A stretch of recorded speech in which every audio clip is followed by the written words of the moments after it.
Continuing the discussion with another Tom Dupree, a former Deputy Assistant Attorney General. We appreciate you coming on air. And Tom, clearly a very popular name among members of many generations. Thanks so much. There is still no hard evidence, say Republicans and Democrats, that President Biden or then Vice President Biden did anything wrong in regards to his son Hunter's business dealings. So is this hearing, after 5+ years of investigations, the first actual time that we could hear of real evidence tying now President Biden to his son's business? I think we're going to start learning a lot more. What the House committee has been investigating is whether President Biden had, some involvement in what his son Hunter was doing in his dealings with Burisma. And we've heard from whistleblowers, we've heard from people who were involved in these business dealings who are saying that, look, former Vice President Biden was present during some of these phone calls. He was maybe even sitting at the side of his son when he was discussing things with foreign officials. So what we're hearing from some of these witnesses, and again, their testimony hasn't yet been verified, but at least what the allegations are, is that then Vice President Biden actually had a far greater involvement in his son's Hunter's business dealings than he said publicly. Does this open up more questions for the FBI as to how they investigate? Because obviously there are Republicans who are pressing to see that there's some link between the FBI kind of letting the president's son skate and Democrats' concerns that the agency can't conduct confidential investigations anymore.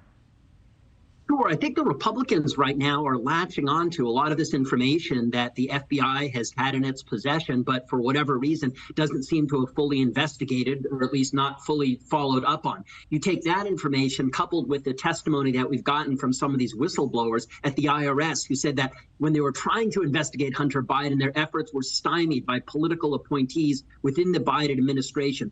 All of these questions that are swirling around this investigation right now are causing a lot of concern, at least in the Republican camp. And so for that reason, I think it makes a lot of sense that the administration is now going to send the prosecutor, David Weiss, to the Hill to testify, to explain what was going on, why they made the decisions they did, and try to assure the Republicans that this investigation was carried out in a fair fashion. Will any of this affect Hunter Biden's plea deal?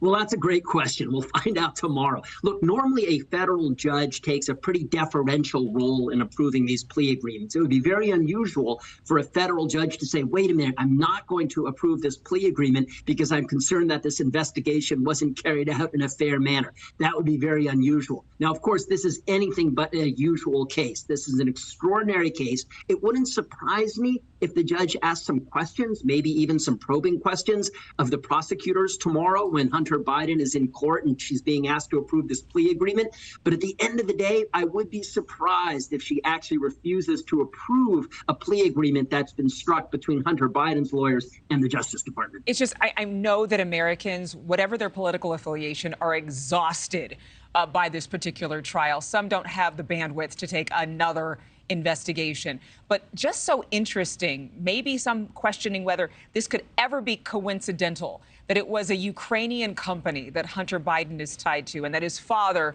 may have been on the phone. Do you believe there was interference by the DOJ in this probe?